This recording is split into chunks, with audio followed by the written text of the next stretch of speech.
63 സങ്കീർത്തനം. ദൈവമേ, നീ എൻ്റെ ദൈവം, അതികാലത്തെ ഞാൻ നിന്നെ അന്വേഷിക്കും. വെള്ളമില്ലാതെ ഉണങ്ങി വരേണ്ട ദേശത്ത് എൻ്റെ ഉള്ളം നിനക്കായി ദാഹിക്കുന്നു.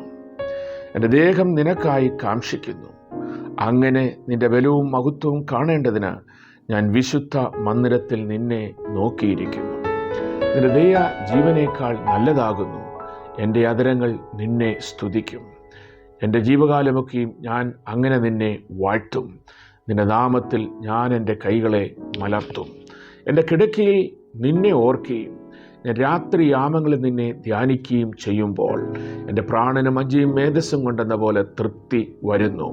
എൻ്റെ വായ് സന്തോഷമുള്ള അധരങ്ങളാൽ നിന്നെ സ്തുതിക്കുന്നു. നീ എനിക്ക് സഹായമായി തീർന്നുവല്ലോ. നിന്റെ ചിറനിഴലിൽ ഞാൻ ഘോഷിച്ച് ആനന്ദിക്കുന്നു. എൻ്റെ ഉള്ളം നിന്നോട് പറ്റിയിരിക്കുന്നു. നിന്റെ വലം കൈ എന്നെ താങ്ങുന്നു. എന്നാൽ അവർ സ്വന്തം നാശത്തിനായി എനിക്ക് പ്രാണഹാനി വരുത്തുവാൻ നോക്കുന്നു. അവർ തങ്ങളുടെ അധോഭാഗങ്ങളിലേക്ക് ഇറങ്ങിപ്പോകും. അവരെ വാളിൻ്റെ ശക്തിക്ക് ഏൽപ്പിക്കും.